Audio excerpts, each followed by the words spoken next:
Hi, and welcome back to another episode of Checked Out. I am Alexa, and joining me today we have got Brian. Hello, everyone. And we've got Bree. Hi. And you guys both here at Northside. That's right. And so today we are going to chat about YA, so young adult reads.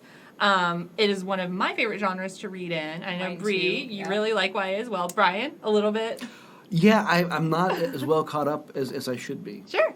But I mean, that's the whole point of the podcast, right? That's Reading outside exactly of our the point comfort of the zones. podcast. Yeah. That's right. And that's what we're reading here this month at Northside. Right. It's YA fiction. Yeah, we've missed a few episodes, I know. We've had a little bit of a hiatus, so we got a little off track with our Northside reads, but we're back on, so. I think with YA, it's one of the really great options when it comes to, like we've discussed before, that whatever it is you like, you can find something that's similar to that, even when you stretch yourself outside of your comfort zone. If you like, because I know you like horror, Right. and there is a bunch of great YA horror that is overlooked all the time, so you're going to find something that you like and maybe something that's going to be your new favorite. Yeah, we found that out this month. I know. Yeah, we were talking before we started recording. I feel like most of the reads that we're going to be chatting about today are a little on like the spooky side, which They are legitimately creepy. kind yeah. of thematically appropriate. It's fall. We're coming up on October. So what do we want to start with? Maybe we'll just jump right in with one that we've all got in common, Yes. and chat about Every Heart a Doorway by Shannon McGuire. I will say this is not shelved in YA within the library. We do have it cataloged in the adult section. Is that right? It's true, And yeah. she's an adult author. She has Okay. several other series that she writes. Yes. So her Every Heart a Doorway series we do have cataloged in the adult section.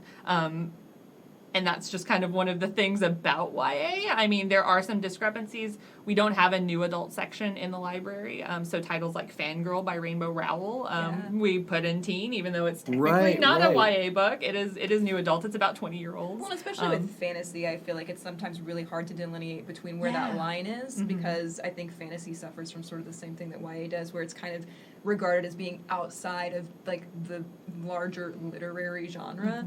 And so when you get into those elements, it's like, oh, where do we draw that line? Yeah, cataloging is subjective. It's all just down to judgment calls. Sometimes it comes. You just toss a book and it's like, if it lands face up. Yeah, Right. we'll find And sometimes it comes down to which budget it was purchased with. Sure. I mean, that's one of the things that can be infuriating and interesting at the bare minimum about librarianship is how things end up where. Yeah, it's judgment calls at the end of the And day. a lot of but- times, especially like when it comes to like J into teen fiction, you start with these series that are written for a younger audience and then grow and mature as the audience matures. Sure. And so like when it comes to things like Rick Riordan, like the Percy Jackson and his series, or like Harry Potter, probably most famously, Right. you know, when you read The Sorcerer's Stone and then you look at, I can't remember Deathly the last Hallows. Harry Potter book, thank you.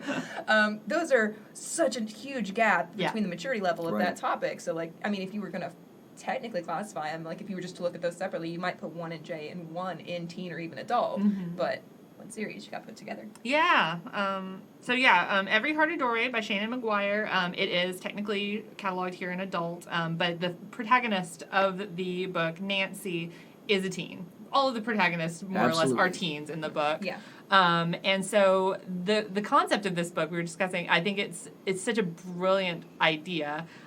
So in the vein of, say, an Alice in Wonderland, a Wendy Darling, this book is about kids who find doorways or entrances or ways to go into a different world, and then for whatever reason, they find themselves back in the real world, and they're weird now.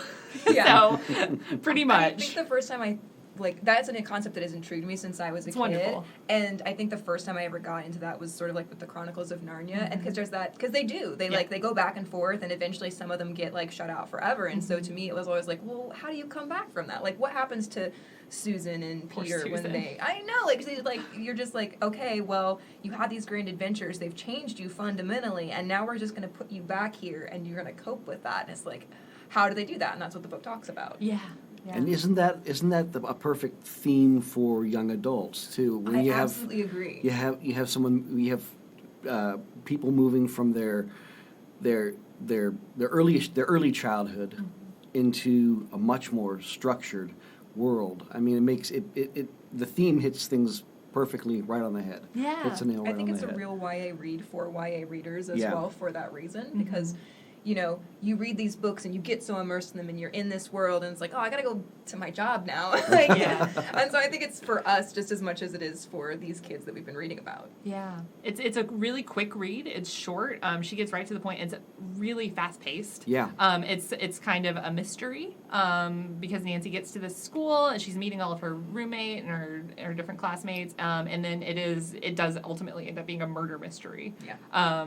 So, as always, this is not a spoiler-free podcast. I was going to ask it. I was like, No. how much can we say? This is never spoiler-free. We do discuss the endings of the book, so if you're interested in not having every Heart or Doorway ruined for you, go read it real quick, come back. It won't take you long. It's very short. It's real Yeah, short. Yeah, absolutely. you can do it in one sitting. It's a really quick one. And I will say as well, she has multiple sequels to this book.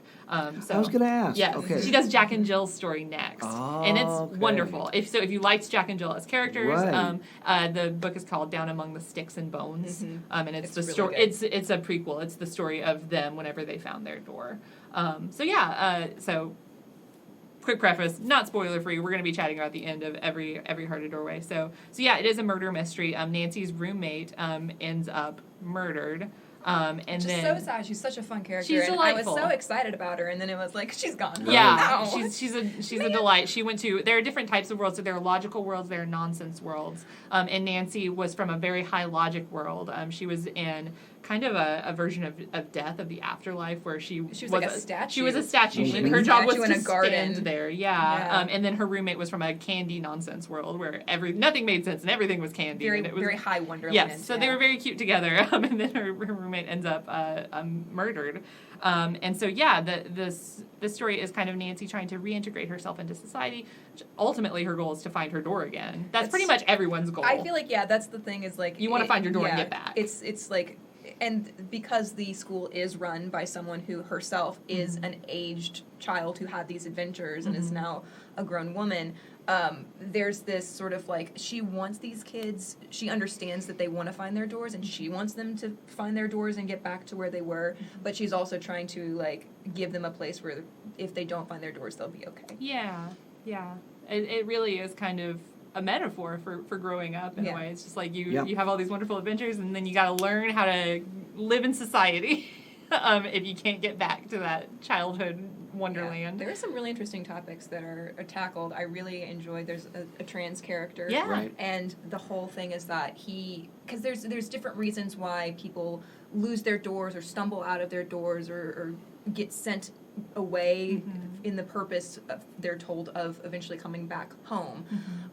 But his is one of the cases where he actually does get sent away from his world. Yeah, and they it's kicked him out. specifically because he's trans, because they Yeah. wanted him to fulfill one role, and he was in a high logic world, and because he was trans, they were like, well, this isn't what you're supposed to be, and they sent him away. He's such a wonderful character. He is. I really Oh, I love love him him so much. Yeah, he's delightful.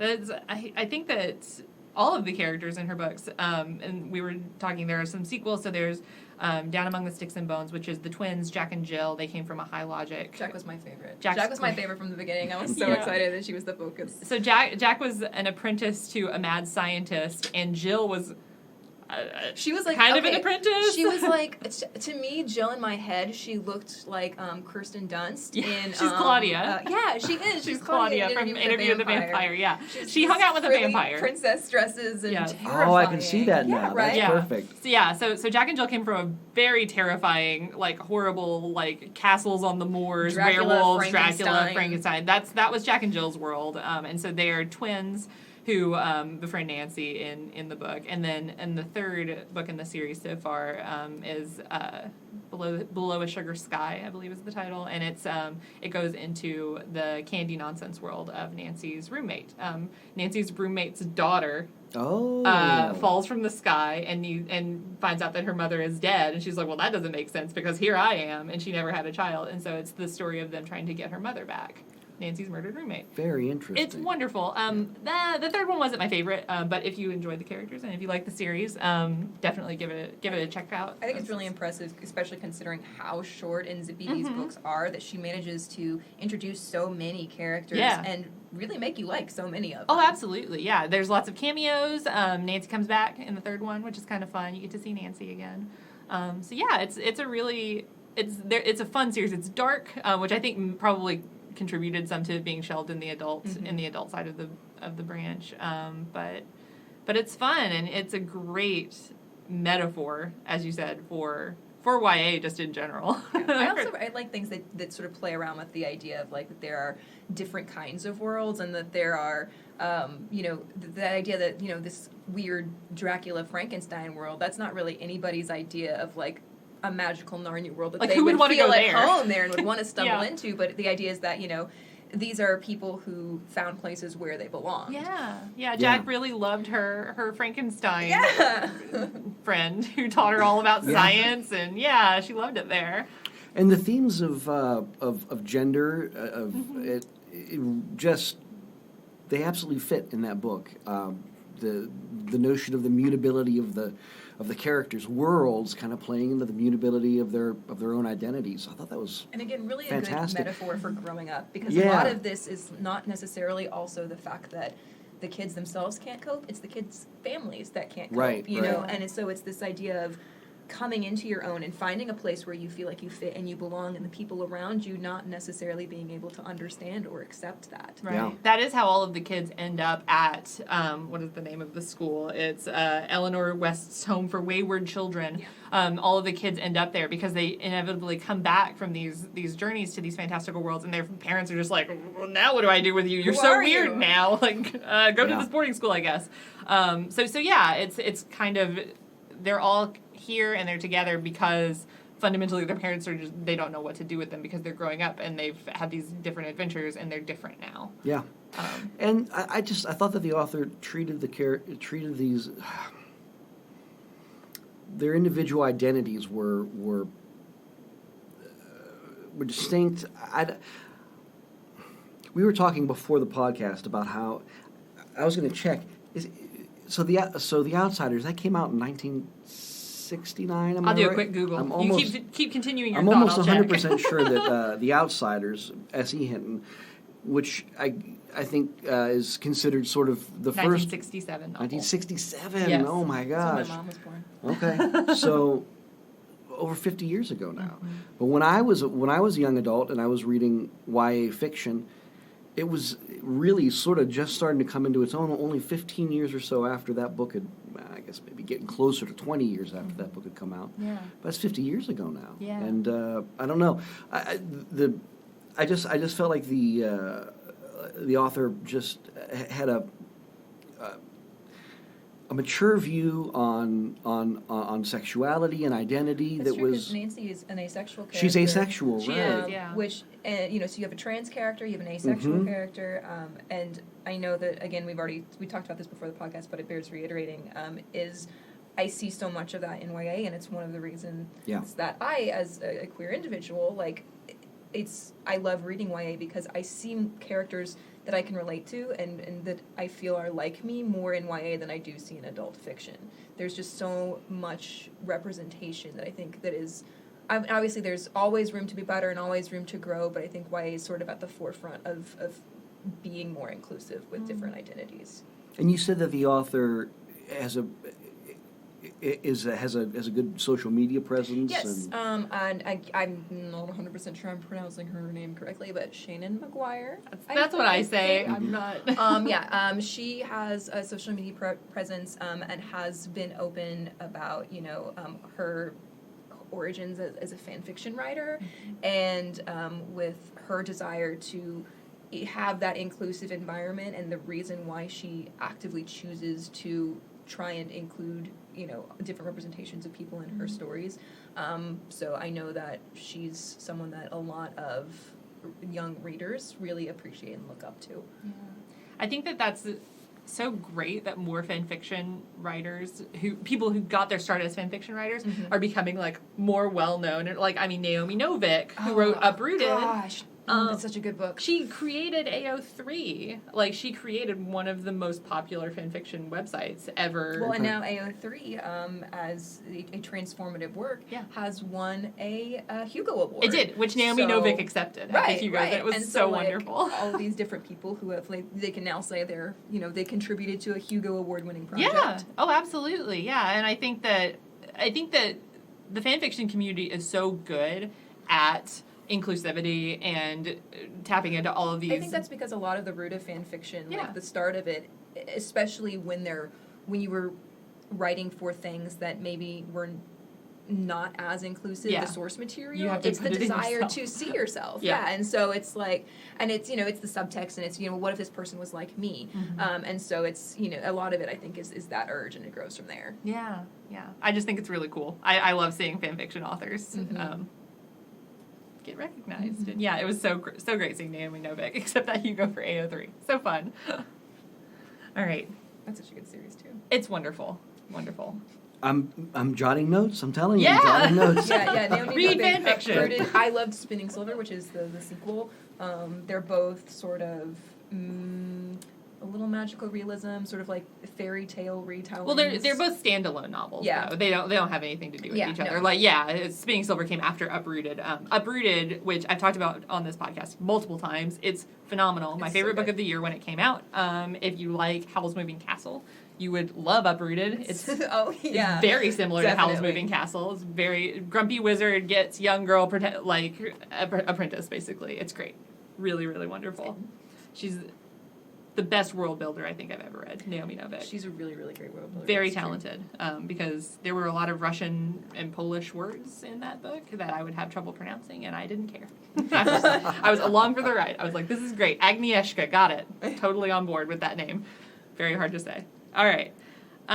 So let's chat. Since we started with our spooky, probably our scariest one. I don't know. Do you want to jump into Thornhill? I know that this is one that you haven't read, Bree, but But let's talk about it because Yeah, it looks really absolutely. really cool. I think it's cool. Yeah, and this is. I think it's really funny also that we're starting with two that are not cataloged in the teen section here in the library. Thornhill is technically cataloged as J, but I don't know. It's another one of those judgment calls. Well, I It's know it's that- very teen material. I don't think that you would feel out of place as a teen reading this. I know that Brian and I are both like huge comic and graphic novel fans. Right. And you dabble in that yourself. I do a little bit.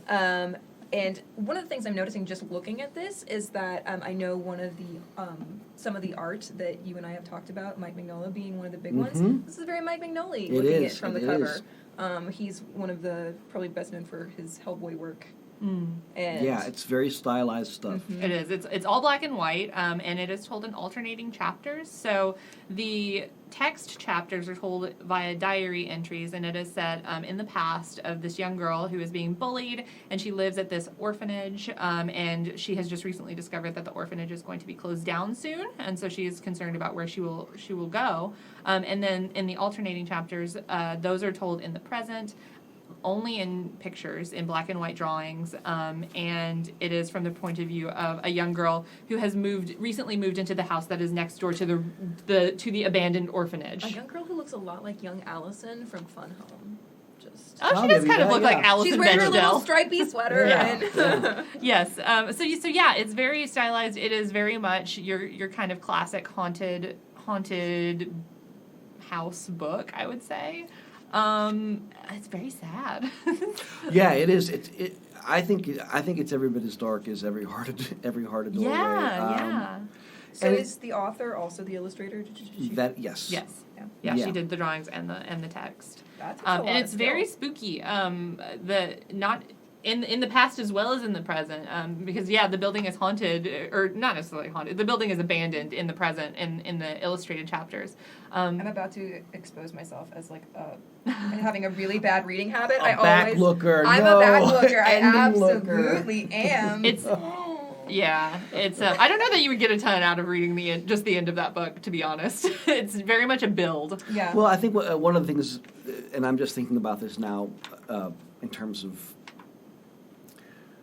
how it's put together, the illustrated bits have no comic book style dialogue. It's No, all, none. you It's know, just full page pictures. Right, full page pictures. Which is such a cool you have to device. make a lot of. You have to extrapolate a lot about what's going on. I've always felt like I never would have read some of reading comic books is where I started. So I have no bones about comic art in literature. I think it's fantastic. Yeah. Stuff, you know what I mean? I do too. I think that it might be a nice kind of stepping stone for some people who maybe don't think that they do enjoy graphic novels. Right. That's a good way to put it. Yeah. I know that a lot of, like, I know you read comics a lot more consistently than I do, because one of the issues that I have is that I'm very particular about, like, the art in comic books, and so if, like, one of the, I love Neil Gaiman, I love his writing, and I especially love his short stories, but, like, he has his Sandman series, and I was never able to get into that, even Very though old-timey comic 80s art. it is, oh man, it gets better. It's hard to follow for me. Like, it's hard to like follow the direction of the art, which I think is also like a stylistic choice. It but is. I was just like, Well, it's very much a product of the time that it was written in. Yeah. Because, yeah, as Sandman... I love Sandman so much. I've reread that series 1 billion times. But as the series progresses, he gets different... I mean, he has different illustrators throughout the series. Yeah. Right. And the art that you read in The Wake and the Kindly ones, books 9 and 10 of the series, are very different from Preludes and Nocturnes, the beginning book in the series, because it took a really long time to write Sandman. So the art kind of evolves over the course of this series. And that came out from DC, It did. or one of its subsidiaries. It's Vertigo, Vertigo. which is the Vertigo. adult So line of yeah, DC. that was not a. That was very strange for its time. Yeah. Oh, it was. It's For- groundbreaking. For a story like that to come out Absolutely. from DC, from one of the majors, yeah. Yeah, that's a great one. There were a number of comics that were like that. There was one.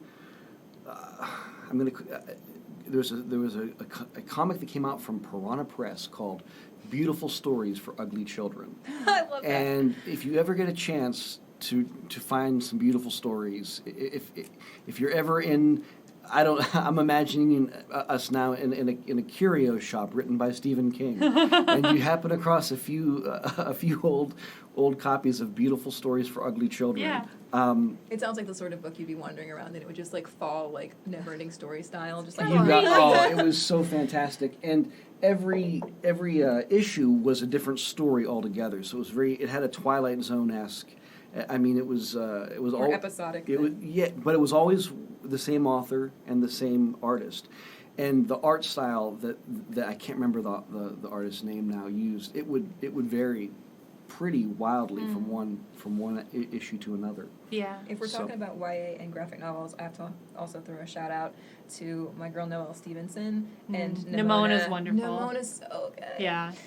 And if you're interested in Noelle Stevenson's art style, Nimona is her great standalone comic. I read it as a webcomic, episodically, as it was coming out. Yes. It's delightful. I used to follow her on Tumblr, to bring it back to Tumblr. But she also is the showrunner for She-Ra, Princesses of Power on Netflix. Is that right? Yes, she's the showrunner for that show. She's also about to get married. So, Yeah? hooray for Noelle Stevenson. Yeah, I know. She's great. Another, if we want to talk more about spooky graphic novels in the YA section, I feel like I've talked about Emily Carroll before on this podcast. She's another webcomic artist. She does have a compilation graphic novel called Through the Woods that is Sheldon Teen. I know I've talked about her before because I love her so much. And she writes very, very scary horror comics. And they are fun. I do recommend reading it in print as well. But if you read them on her website, on the internet, she occasionally will intersperse them with GIFs that are terrifying.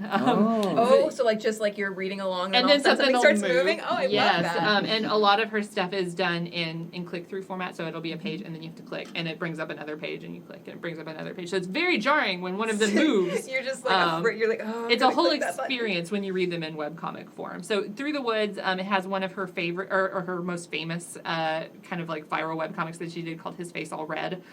It's terrifying. It's a very good like spooky Halloween read if you're in the market for some horror graphic novel YA reads. That's a really good one. All right. Yeah. I'm going to check it on the internet. You should. Yeah.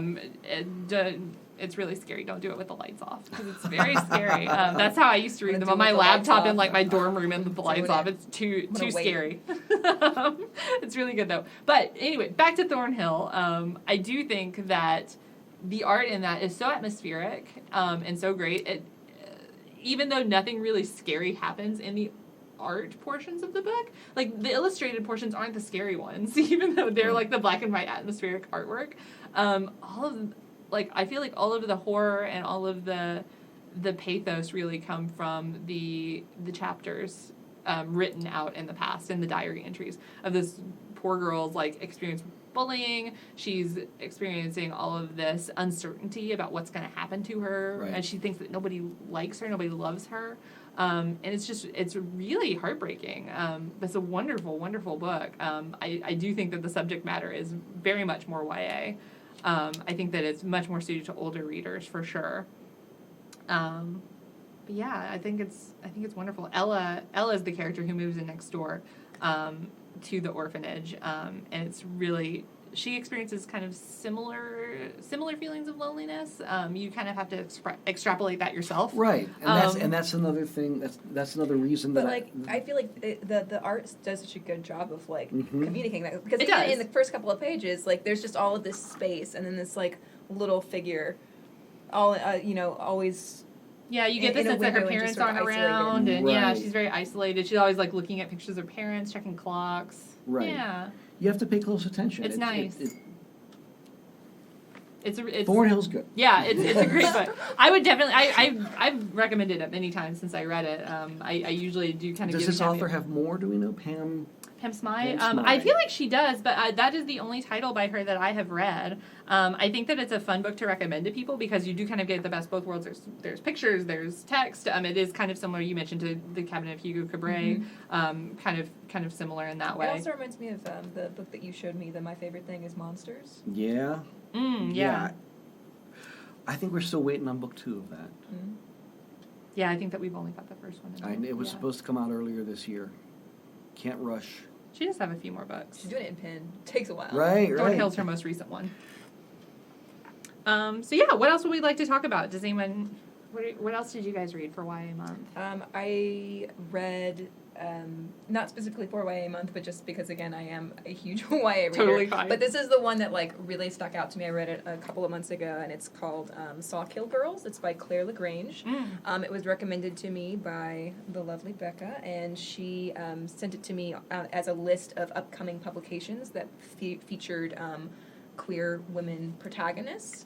And it's really, really great. The concept itself is a little Buffy the Vampire Slayer, in that you have this group of girls who have been chosen and given these powers, and they are, figuring that out and what that means. And there's this sort of group of men who are know what about what's going on than they do, and sort of are sort of using them for their own means. But one of the things I think it does a really great job of, that if you're a Buffy fan, maybe you, like me, were sort of frustrated with the way things were handled occasionally, is that these girls have a moment where they go from being chosen to choosing, and so they're not just like tools. They don't just get used by these, authority male figures. They say, the way you're doing things is wrong, we're not going to do it your way, and escape from that, and then say,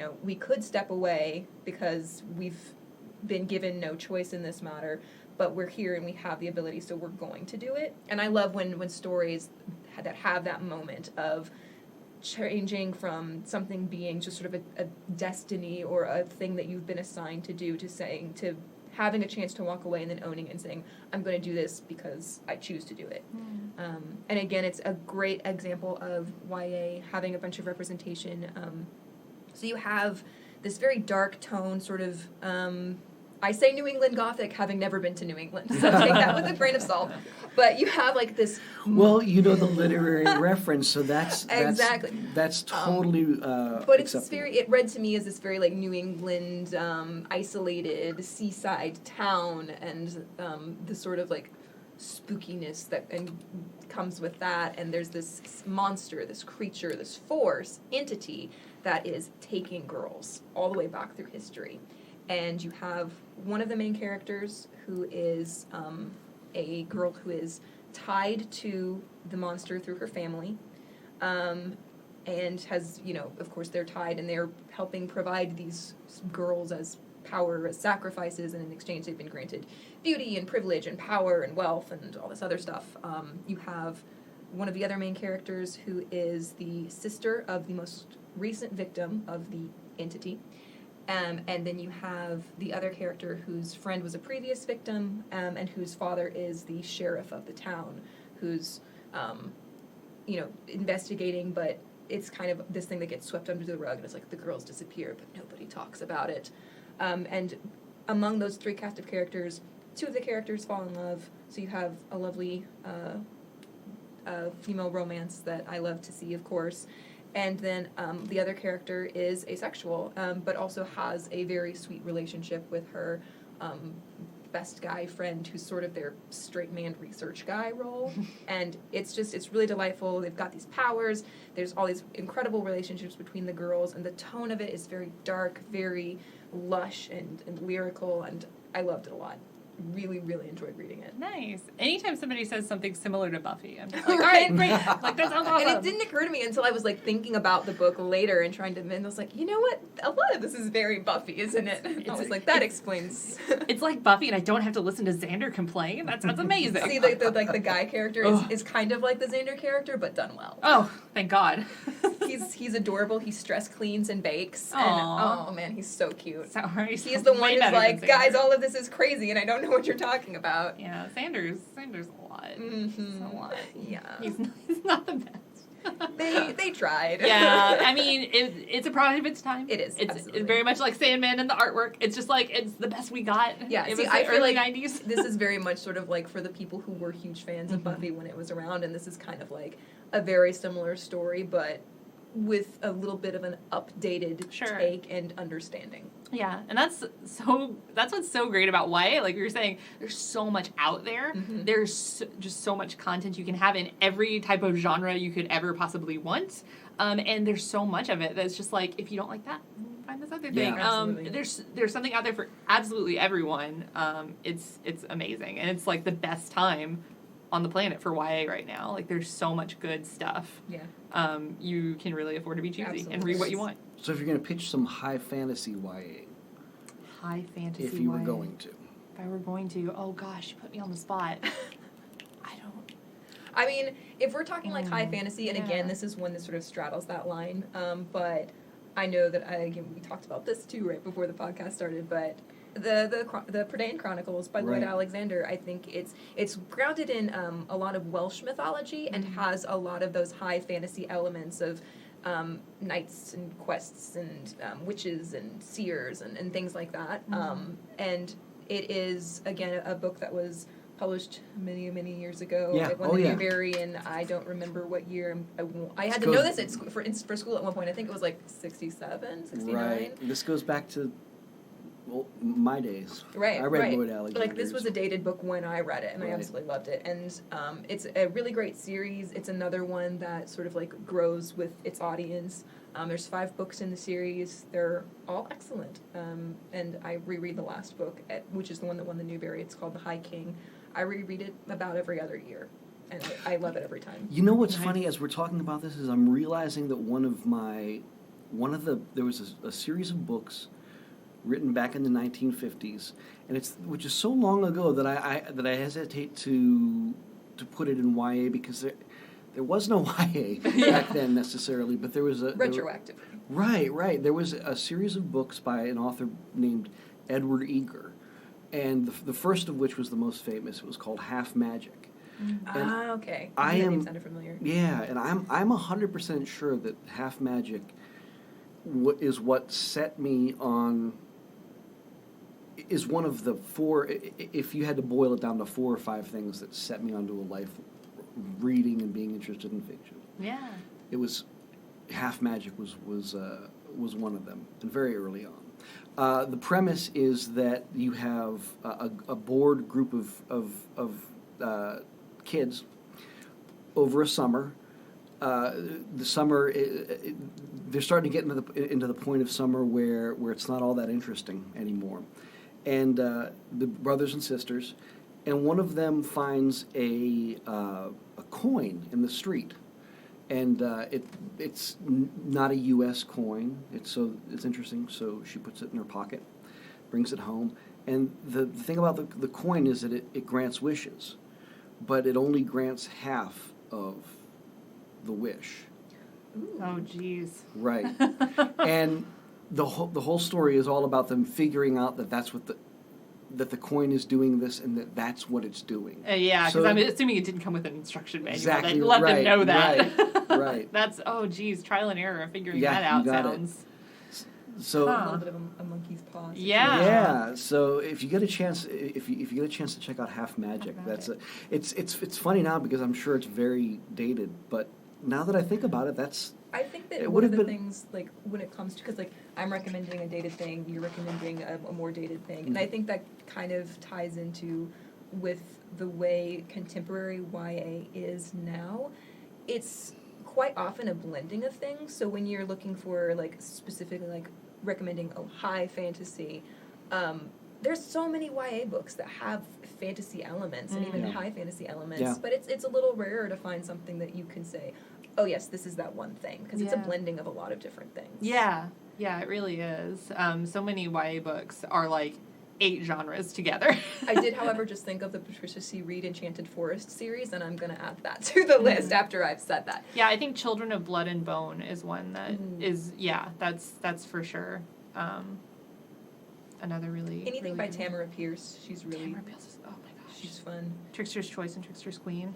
Oh, my ultimate Tamara Pierce duology. I was very much into the Lioness Quartet and the Wild Magic.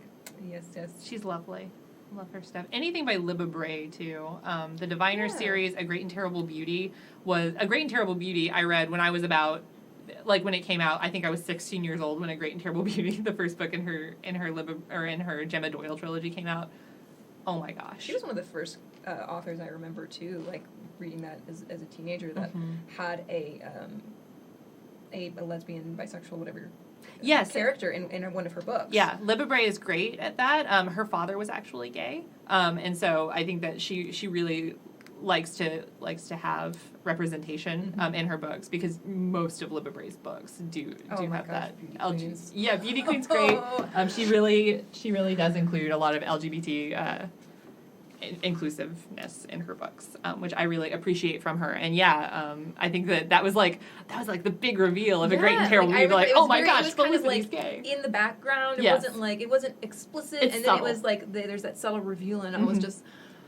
At the time, I didn't know why I was so excited, but later, looking back, I'm like, oh, okay. Yeah, well, it's a big moment in that book. Yeah. It's A Great and Terrible Beauty. You can honestly read it standalone. It is a trilogy, but it's wonderful. She's actually writing a 4th book in the she series. really? She posted it on Instagram not that long ago, and I got very excited. excited. So yeah, I don't know what it'll be with no Kardik, but we'll see.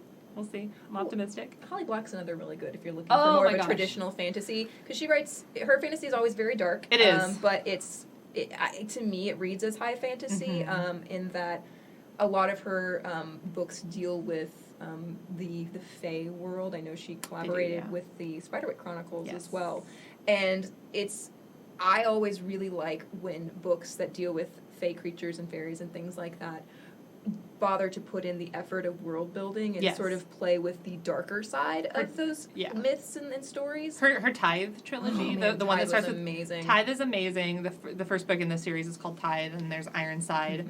Mm-hmm. But yeah, it's very grounded in reality. But at the same time, she does an amazing job world building. It's very much about like dark fairies and Queen Titania and like the dark fairy court, the Unseelie Light versus the Sea Light court. Wonderful, really good series Really there. good. I love Tithe. And I think we've talked about this previously. She also has a collection of short stories called The Poison Eaters. Very good. Holly Black's wonderful. So good. Yeah, she's great. All right. I want to throw out a couple more. So we were talking about graphic novels before. I read one over the summer. It's called Taproot by Keezy Young. It's a standalone graphic novel. And I picked it up based on the cover. I saw the cover and I was like, this is pretty, which I do all the time. And it's wonderful. Yeah. It's just a standalone graphic novel. It's a romance, and it's about Blue, who is a ghost, and he is having trouble moving on to like passing on to the afterlife, and he just spends his days hanging out with his best friend Hamal, who works in a plant shop, and he's also in love with Hamal. And it's really it's really sweet. If you're looking for something that has queer protagonist, it's about a ghost, but it's not really like spooky necessarily. But it's very sweet. It's just like a sweet little I don't know what he actually looks story. like, but in my head he's literally just like a sheet, like Charlie Brown style, with little feet. He's not. He's just himself, but like he is actually like transparent, I guess. Yeah. But yeah, no, it's very, very sweet. What was the title again? Taproot is the name of it. It's a teen graphic novel, and it's really wonderful. It's just a short little standalone, sweet romance graphic novel. It's very nice. And then another one of my favorites, I've included this on my list because I love A.S. King. She writes generally like literary, more like she doesn't. This book in particular has magic realism in it, but she has a new one that just recently came out, Dig, that I have not read yet, but I read Still Life with Tornado whenever it came out by A.S. King, and it absolutely blew me away. It's so, so wonderful. It is about a girl named Sarah who is in high school. She's a gifted artist, and she hasn't been able to draw recently, and she spends her days just skipping school and not going to school, and as she just wanders around her city, she keeps encountering herself. So she runs into 10-year-old Sarah and 23-year-old Sarah and 40-year-old Sarah, and they just like keep finding her around the city, and just like giving her advice and like talking to her. And 40-year-old Sarah is really concerned about her, and she really wants her to like start talking to her parents because she's going through some stuff, and she's trying to like coming to terms with past trauma. And I think that it's really, really beautifully done. I know it sounds kind of like, okay, like... I like that. I love the idea of 40-year-old me Yes. showing up, and I just be like, what? It's really great. In the book flap of the book, it describes each of them. It's like sunburned 10-year-old Sarah who just got back from a vacation, and then there's 40-year-old Sarah who makes a mean salsa and really wants Sarah to talk to her teacher about something. It's like the descriptions of herself. I like that. It's really wonderful. It's a very high concept. But like I said, it is grounded in reality. Even though there are the kind of magical realism elements. And she kind of leaves it up to you to a point to decide whether or not this is really happening, or if it is in Sarah's head. Throw out another recommendation, Yes. like running, because I know we've done a lot of fantasy. To like, you've just I know, wanted I'm not- someone a little more realistic. Let's do a realistic if one. If you're a historical fiction fan, one of my favorite YA recommendations is Codename Verity by Elizabeth Wine. I don't know. But it is a story that is set during World War II, and it is told through the lens of two different protagonists, best friends, two female characters, and one of them is a codebreaker, who you meet when she is in captivity by the Gestapo, and her questioning process, and it's written in epistolary form. The idea is that she's been given paper to give all of the codes that she can remember in exchange for her continued survival, and she's using it also as an opportunity to write about her life and about her best friend, who is the female pilot who dropped her into the space where she was captured, and who she thinks the plane went down and her friend is now dead. And then the second half of the book is written through the best friend's point of view, and I don't want to spoil this one because there is something that happens in the book toward the end that I did not see coming. And I had to literally put the book down and just like walk. I had to take a walk. Like for That's me, that's like the fantastic. hugest compliment is if your book makes me like take a break and just start like walking in circles around my apartment. It really got to me. That's when you know it's good. Yeah. When you have to put the book down and just be like, all right, Okay. I need a break. We'll come back to this in a moment. A couple more really fun, more grounded in reality books. I recently, within the past couple of years, I discovered Nicole Yoon, who writes really wonderful romance. Everything, Yeah. which was made into a movie starring Amanda Stenberg from The Hunger Games. She played Rue in Hunger Games. And her second one, which I loved it. The Sun is Also a Star, which I believe is also being adapted into a movie. That's okay. I always get that one mixed up with. Okay, so yeah, that one is the one that's being made into the movie about Yes. the two people who meet. Correct. And yes, there's another YA book that is also very good called "I'll Give You the Sun." Yes. Which I enjoyed a whole lot, but very different story. Very different. Yeah, The Sun is Also a Star is about two young people who just kind of have a chance meeting in the city. They're each about to go like on very different journeys. Like one of them is going to be traveling to Jamaica with her family, and the other one is going to college. And they are very much not in a position to meet somebody that they may have a future with, and it's just kind of about them like colliding and kind of interacting on this day, and just like the chances of probability and meeting someone. And it's just really it's a sweet little book. You know, it's funny. Something you just said made me realize the Hunger Games right there. I mean, if you look at how many movie series have come out in the last 15 years that were based on YA novels. There are so many that are being There's optioned right now, because I know when we were like talking about setting this Yeah. up, I was like, well, this one's getting a series, and Yeah. this Right, one's getting a series. Right. I mean, the notion of YA being somehow I think it's a lot of Out of- times it's outside considered the literature mainstream. light. right. But clearly, it's something that clearly these are stories that people are drawn to. Oh, if, sure. if they can make all these millions of dollars in the 13 in the theater. Reasons Why by Jay Asher Right. and To All the Boys I Loved Before by Jenny Han. Dublin. Those are both really popular, and they're huge series on Netflix. Yep. Or To All the Boys I've Loved Before was just a movie, but I'm real stoked about the series that they're in production of, which is Lee Bardugo's combined Grisha trilogy and Six of Crows duology. I have not read the Grisha trilogy actually, but I absolutely loved Six of Crows and Crooked Kingdom, so I'm really excited to see what they do with that. yeah, there's a lot out there. Yeah, So yeah. There's a lot. Another realistic author who I really enjoy is Marcus Zuzak. Oh my gosh, The Book He's- Thief. Oh, The Book Thief is incredible. My favorite of his is actually I Am the Messenger. Yeah, I I haven't Am the read that. Messenger I is read The so Book Thief good. and it almost killed me. And I he- truly almost died after I read that book.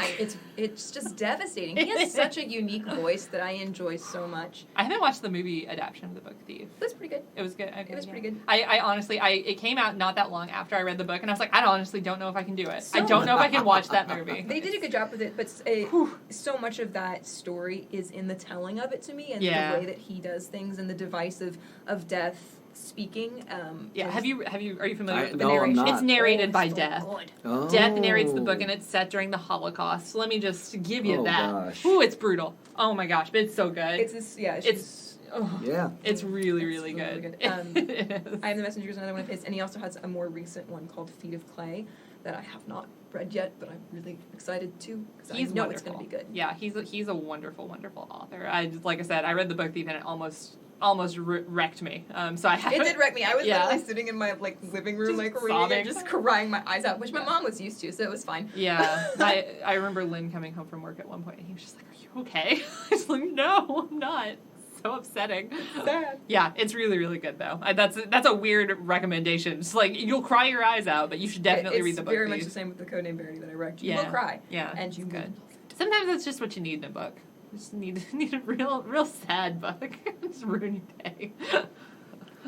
All right. On that note, do we have anything else that we would like to promote? Any other recs? I feel like we did a pretty we really stayed in the fantasy kind of realm, but I think that we got some good range there. So, mostly what I read in YA is romance and fantasy. A lot of fantasy, Yeah. or at least things that have fantastical elements. I love a good fairy tale retelling. I can't believe we didn't even talk about John Green. Didn't even Right, mention You know, him. I'm going to admit something. I've never read a John Green book. Oh, you should. They're I good. am very aware of like him and Yeah, his presence, like yeah. because I mean the like nerd fighter thing was Sure. at its peak. when I was- Nerdfighteria. Yeah, when I was in high school. Love his YouTube videos are fun. He still Yeah. makes them. Him and Hank still out there just well, and pumping Hank's out the just YouTube published videos. one. Yes. Although that one is that a teen or is It's that an adult, technically. Yeah. It's shelved in adult. I haven't read One of those it. that's kinda- So yeah, but John Green's most recent book, Turtles All the Way Down, is his best. It's really, really, really good. That's something I've heard is that he's gotten consistently like that. Yes. Although I do have to say, Looking for Alaska is his first, and It's great. Looking for Alaska is a wonderful book, and it's about to be made into a Hulu series. Oh. So I'm excited for that. His books so far have only been film adaptions. I think with those, I think a lot of it was because of like the saturation of the brothers and the Nerdfighteria and the books when they started coming out. I already knew, like, I know it happens in all of his books because they were so ubiquitous. They are, yeah. That I was like, I don't really need to read it, but I should. Looking for Alaska is wonderful. It's a really, really good book. And like I said, it's his first one, and it's great. But Turtles All the Way Down is the most recent one. It is a mystery. And the lead protagonist does have OCD. She has obsessive compulsive disorder. She's kind of got some stuff going on, which John Green has said that he struggles with issues similar to that. And so he really nails the character. I mean, it's a very realistic portrayal of somebody suffering through things like that. And she's wonderful. It's a great book. Highly recommend Turtles All the Way Down. It's great. That reminded me of, this is another fantasy rec that I'm about to give, but We Also Live Here by Patrick Ness. When you talked about the character having OCD, there's an OCD character in that as well. And it's handled with a lot of grace and a lot of respect.